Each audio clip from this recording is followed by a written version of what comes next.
Hello everyone, this is Shalu Kumar again from OSCE Nurse Training, Cambridge. I'm an experienced OSCE Nurse trainer for the NMC OSCE exam in UK and also the lead trainer for OSCE Nurse Training, Cambridge.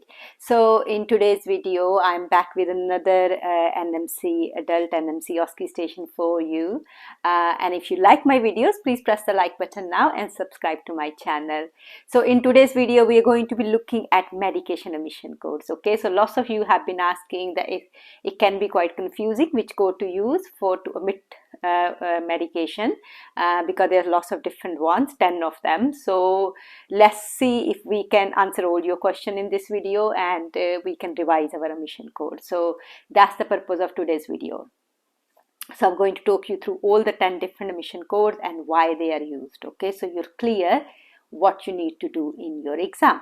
So let's get started. So you do know that in drug administration station, you may be given drugs which you due at your time, but you can't give that drug safely for whatever reason, and then you will choose your reason according to your omission code. And secondly, your marking criteria clearly says that you need to choose and document correct omission code on your medication chart for any drug omissions. So it's really important. So if you don't do that correctly, that is a critical fail.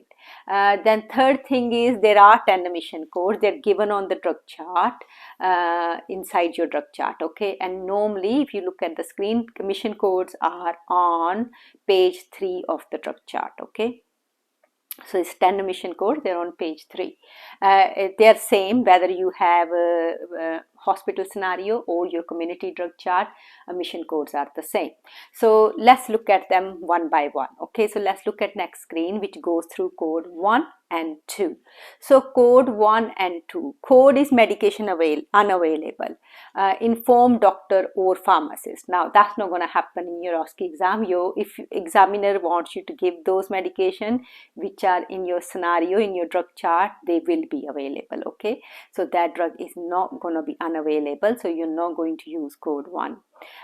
Code 2 is patient off ward. Now if you're doing your OSCE exam and your patient is in front of you, so they are not going to be off the ward, so you're not going to use code 2. So next screen now, code 3 and 4. So code 3 is self-administration. Now that does not apply to your OSCE scenarios, so it's not likely that you'll be using code 3. Now these drug codes are true reflection of the drug chart is made like that, you know how you will see in your hospitals, and in hospital lots of patients do self-administer drugs, but in your OSCE it won't apply. Okay, so it will not be in your OSCE. So you will not use code 3. Code 4 is unable to administer. Inform doctor. Alternative route required. Now, normally in your scenarios, route is normally okay. In prescription, if you think the route is wrong and you can't give the medication by that route, then yes, you can use code 4, but it does not happen that often. Okay, so next screen now, code 5 and 6. Okay, so code 5 definitely. So code 5 is stat dose given. It means you cannot give a regular drug safely because your patient already had the once only dose of that drug earlier on, and there hasn't been enough time gap to now give that drug again. Okay, so say for example, a patient is in pain, patient is written for regular pain relief as paracetamol, you want to give that, but when you look at the stat doses, patient already had a gram of paracetamol only 2 hours ago. Okay, so obviously you can't give paracetamol safely just after 2 hours gap, so you're going to omit using code 5. Okay, so that is your stat dose given. It applies to all medication. I have just given you example of paracetamol. Okay, so that's code 5, so which is stat dose given. So code now 6. So code 6 is prescription incorrect or unclear. So something is not clear in prescription, is not legible, okay, and or something is missing in the prescription, so it's not correct, so you will use code 6 for that. So incorrect, unclear, okay, so it's not 100% clear what doctor has prescribed and you can't read it, it has not got legibility to it, then you will use code 6. So code 7 and 8 are on your next screen. So code 7 and 8 is that your 7 is patient refused. Now it doesn't happen that often in OSCE, but I guess it probably can happen. So let's look at an example. Again, going back to paracetamol. So your patient this time does not have any pain. They say their pain score is 0 and they're written for regular cocodamol, codeine or paracetamol, whatever it is as pain relief. And they're refusing to take it, okay. They say, I don't have any pain, I really don't want to take it, okay. So then you can't force your patient to take medication. So that would be patient refused. So that would be code 7, okay. Now we're looking at next one is code 8, which is nil by mouth.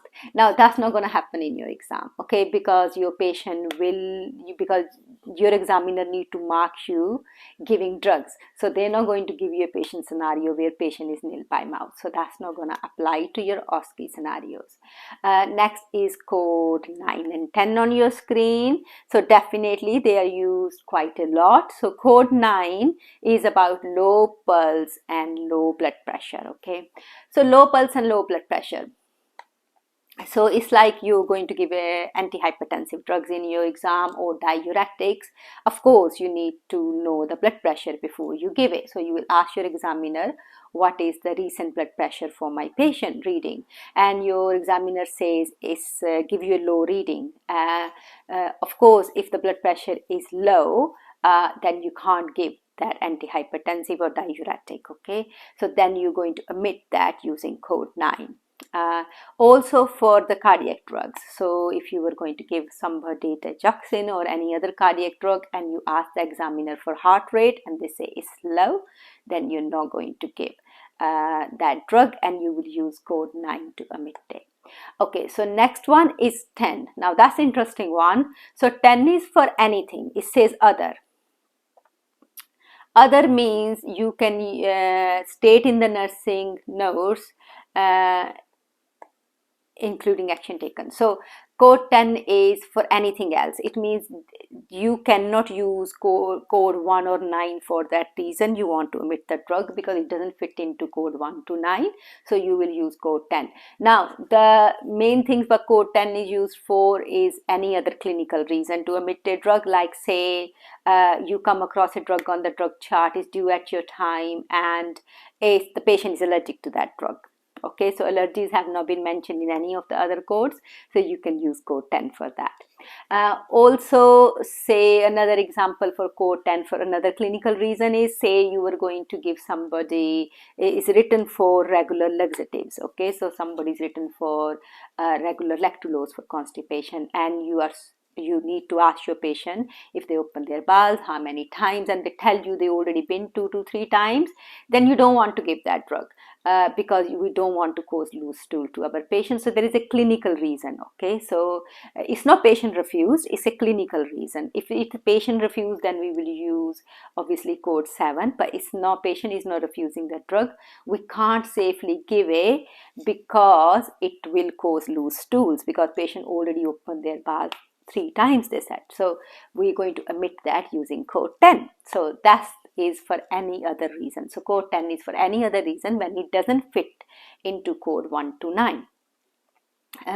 And so in summary, the main codes you may use in your exam is code 5 for statosis, code 6 is for unclear or illegible prescription, is not clear, you can't read whatever is written on the prescription, and then code 7 is for patient refused, doesn't happen that often, but keep it in mind. Code 9 is for low blood pressure and low heart rate, which happens a lot in your OSCE scenarios, and then code 10, and code 10 is for anything else, okay, any other clinical reason why the drug cannot be given safely. Other thing to mention is, don't forget that you need to write this clearly in your MARC chart, the codes and your signature, and also the last page of the drug chart you have to list all the omitted drugs as well. That has already been explained in my previous video, so if you haven't watched my previous video on implementation, then go ahead and watch that first. Okay, so that's it. So my top tip is, just make sure that you know the reasons for drug omissions already. Don't rely on just that day thinking, oh, they will be in the drug chart, I will be able to use one of them. No, know it now, understand it, so you're ready to use them when you go into your exams, because you already have good understanding what code to use for which drug, omission of drug. Okay, so that's the only top tip I can give you for this video. So hopefully you have liked the video. So if you have liked it, please press the like button now and subscribe to my channel. Also, like I said, there is implementation video already. Please go ahead and watch that first. Okay, and then if you need more information about our OSCE training, please email us on oscenursetraining@outlook.com. Also, you can visit us on oscenursetraining.com, and I will soon be back with another video for you. Bye for now.